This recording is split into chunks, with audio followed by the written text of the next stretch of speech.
வணக்கம். இந்த வீடியோவில் Sitaram second case of Sitaram அப்படிங்கிற ஒரு படத்தை பற்றி தான் பார்க்க போகிறோம். இதுக்கு முன்னாடி இதே படத்தோட முதல் பாகம் அப்படின்னு சொல்லலாம், ப்ரீக்வல். அதாவது அந்த படத்துக்கும் இந்த படத்துக்கும் எந்த ஒரு சம்மந்தம் இல்லை, அந்த கேரக்டர் மட்டும்தான். இப்போ ரீசெண்டாக வந்ததில் காளிதாஸ் அதே மாதிரி தான் இந்த படம். ஆக்சுவலாக சீதாராம் படம் 2021 ரிலீஸ் ஆயிடுச்சு. ஓரளவுக்கு அந்த டைமில் அது ஒரு டீசெண்டான ஒரு மிக்ஸ்டு ரிவ்யூஸாக இருந்தாலும் ஒரு டீசெண்டான வரவேற்பு இருந்தது. அதுவும் நான் ஒரு 2-3 நாளைக்கு முன்னாடி பார்த்தேன். ஏன்னா இந்த படம் வந்ததுனால சரி அந்த படத்துக்கு ஏதாவது கனெக்டிவிட்டி இருக்கான்ற மாதிரி சரி அது பார்த்துடலாம், ரொம்ப நாள் பார்க்கலையேன்ட்டு அமேசான் ப்ரைமில் இருந்தது பார்த்தேன். ஒரு ஓகேஷான ஒரு ஒரு க்ரைம் ட்ராமாவாக இருந்தது. சரி ஓகே, இதை பற்றி உங்களுக்கே தெரியும், படம் வந்ததுலேருந்து இப்போ வரைக்கும் விளம்பரமாக பண்ணிட்டு இருக்காங்க, நிறைய ப்ரொமோஷன்லாம் நடந்துட்டு இருந்துச்சு. படம் ஓஹோன்னு இருக்குன்ற மாதிரி இருந்துச்சு. இத்தனைக்கும் கன்னடம், தமிழ் இந்த மாதிரி எல்லா லாங்குவேஜில் ரிலீஸ் ஆகிருக்குன்ற மாதிரி இருந்தது. சரின்னு இப்போ அமேசான் ப்ரைமில் இருந்தது பார்த்தேன். சரி, இந்த படத்தோட கதை என்னென்னா, விஜய் ராகவேந்திரா அவர் வந்து சீதாராம் அந்த ஒரு போலீஸ் ஆஃபீஸராக இருக்கார். அவர்கிட்ட வந்து அவர் ஒரு கேஸ் இப்போ வந்து ஊருக்குள்ளே வந்து பெருசாக ஒன்று போய்கிட்டு இருக்கு. என்ன கேஸ்னால், ஊருக்குள்ளே ஒரு சீரியல் கில்லர் வந்து வயசானவங்களை அந்த பெருசுங்களாக இருப்பாங்களா அவங்களையெல்லாம் பார்த்து வந்து போட்டு தள்ளிக்கிட்டு இருக்கான்.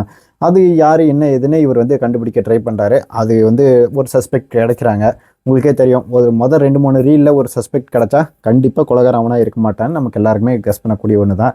அதுக்கப்புறம் இந்த படத்தில் இன்னொரு சஸ்பெக்டும் மாட்டுறாங்க. அவர் பின்னாடி ஏதோ ஒரு ஃப்ளாஷ்பேக்லாம் போகுது. பட் அவர் வேறு மாதிரி போயிட்டு இன்னும் ஒரு வேறு மாதிரி போகுது. இதுக்கு மேலே இந்த படத்தில் நான் வந்து எந்த ஒரு இதுவும் ரிவீல் பண்ண விரும்பலை. ஏன்னா செகண்ட் ஹாஃப் அங்கங்கே சொல்லக்கூடிய ட்விஸ்டெல்லாம் இருக்குது. அகைன் பேசிக்கான பிளாட் பார்த்தா வயசானவங்களாம் பார்த்து கொல்லப்படுற ஒரு சைக்கோ கில்லர், அதை கண்டுபிடிக்கிற நம்ம விஜய் ராகவேந்திரா தான் சீதாராமன்ற போலீஸ் ஆஃபீஸர். முக்கியமாக இந்த கதை கர்நாடகாவுக்குள்ளே இந்த ரூரல் ஏரியா அந்த மாதிரி இடத்துல இந்த 2 படமே வந்து இதில் ஸ்பெஷாலிட்டி என்னென்னா, அந்த ரூரல் ஏரியாவில் அந்த படம் பண்ணது வந்து எனக்கு ஒரு பர்சனலாக ஒன்று பிடிச்சிருந்தது. ஏன்னா ஒரு கர்நாடக படத்தில் மோஸ்ட்லி வந்து இந்த ரூரல் ஏரியாவில் எக்ஸ்ப்ளோர் பண்ணுறங்கிறது ரொம்ப கம்மியாக இருக்கும். இதுக்கு முன்னாடி சூ ஃப்ரம் சோன்னு ஒரு படம் நீங்கள் பார்க்கலன்னா தயவுசெய்து பாருங்கள். ரொம்ப அருமையான படம், கன்னட படம், போன வருஷம் ரிலீஸ் ஆனது. சூ ஃப்ரம் சோ ரொம்ப அருமையான படம். அதே மாதிரி அது வேறு ஆக்சுவல் ஜானர். அப்புறம் இது வந்து கொஞ்சம் ரூல் த்ரில்லர்ன்ற மாதிரி அந்த இடத்த காமிச்சது, அந்த விஷயங்கள்லாம் ரொம்ப நல்லா இருந்தது. படத்தில் வேறு என்ன நல்ல விஷயங்களாக இருந்தால், ஃபஸ்ட் பார்ட்டை விட இது எனக்கு ரொம்ப நல்லா இருந்தது. சொல்லப்போனால் நம்ம ஊரில் இந்த போர் தொழில், ராட்சசன் இந்த மாதிரி நிறைய படங்கள்லாம் இருந்ததுல, அதே மாதிரி தான் இந்த ஒரு கதையும் வந்து அந்த க்ரைம் சஸ்பென்ஸ் த்ரில்லராக போகுது. முக்கியமாக போர் தொழில் ரொம்ப ஞாபகப்படுத்துச்சு. அதில் வேறு ஒரு விஷயத்தை வச்சு பண்ணிட்டு இருக்காங்களா, அதே மாதிரி தான் இது ஒன்று. பட் நம்மளுக்கே தெரியும், கிளைமேக்ஸில் அவனுக்கு ஒரு ஃப்ளாஷ்பேக் இருக்குது. அது என்ன, யார், அப்புறம் அந்த ஆளை நமக்கு வந்து எங்கேயாவது ஒரு இடத்துல ஒரு ஃப்ரேமில் காமிச்சிருப்பாங்க. அவங்க தான் அந்த கொலையாளியாக இருப்பாங்கன்ற மாதிரி உரப்பட்ட படங்கள் பார்த்து நம்ம ஆல்ரெடி பழகி போயிட்டோம். அகைன் இந்த படத்தில் ஃபஸ்ட் ஹாஃபில் அப்படி இப்படின்னு போனோம். செகண்ட் ஹாஃபில் போகிற இடத்துல அந்த எதுக்காக அந்த கில்லர் இந்த மாதிரிலாம் பண்ணுறாங்கன்ற விஷயத்தை தாண்டி படம் வந்து அது ஏன் எதுன்னு சொல்லி வழக்கம் போல் ஒரு நார்மல் சஸ்பென்ஸில் இந்த மாதிரி க்ரைம் ட்ராமா உங்களுக்கே தெரியும், வெப்சைட்டை பார்த்துக்கலாம் இருக்கிற மாதிரி அந்த ஒரு படம் தான். இந்த மாதிரி ஜானலில் இருக்கிற படங்கள் நீங்கள் பார்ப்பீங்க, அதிக விரும்பி பார்ப்பீங்கன்னா உங்களுக்கு மேபி பிடிக்கும். சரி, இந்த படத்தில் குறைகளே இல்லைன்னு கேட்டேன்னா இருக்குது. இந்த படத்தில் அகைன் இந்த போலீஸ்காரர் இருக்கார்ல, அவரே வந்து ஒரு மாதிரி கரெக்டான வேலை செய்யலையோன்னு இருக்குது. இந்த காளிதாசன் ரீசெண்டாக ஒரு செகண்ட் பார்ட் வந்தது, அதுலேயும் அதே மாதிரி தான் பண்ணிகிட்டு இருப்பாங்க. அதாவது ஒரு கொலை நடக்குது ஊருக்குள்ளே இந்த மாதிரினா அந்த இடத்துக்கு போய் அந்த இடத்துல இருந்து சுற்றி இருக்கிற எவிடன்ஸ்லாம் எடுக்கிறதில்ல. அப்புறம் அந்த அவருக்கு ஏதாவது பின்னாடி பகை இருக்கா அந்த விஷயம்லாம் பார்க்குறதில்ல. எடுத்தோன்னே சீரியல் கில்லராக இருப்பான் அப்படின்ற மாதிரி ஒரு கொலையை பார்த்தோன்னா கைஸ் பண்ணுற அளவுக்கு தான் இந்த படம்லாம் நிறைய இடத்துல பண்ணாங்க. அதுவும் இல்லாமல் ஒரு சஸ்பெக்ட் ஒன்று கண்டுபிடிக்கிறாங்கன்னா என்ன ஏதுனால கேட்டுக்கிட்டு நீ தான் கொலைகாரன், நான் நம்ப மாட்டேன் அப்படின்ட்டு அவனை கொலையாளியும் பண்ணிடுறது.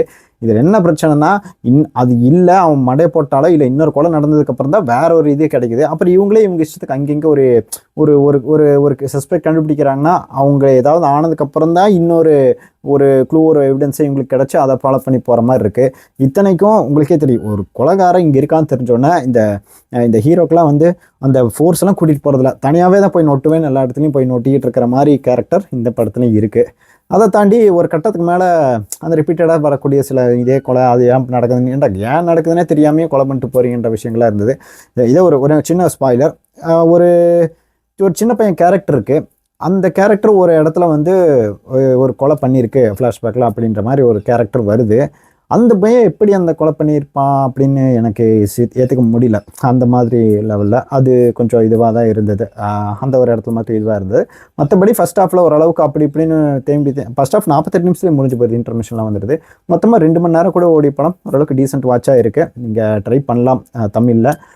இருக்குது அமேசான் ப்ரைமில். ஃபர்ஸ்ட் பார்ட் பார்க்கணுமான்னு கேட்டால் இல்லை, நீங்கள் டேரெக்டாகவே இந்த படம் நீங்கள் ட்ரை பண்ணி பார்க்கலாம்.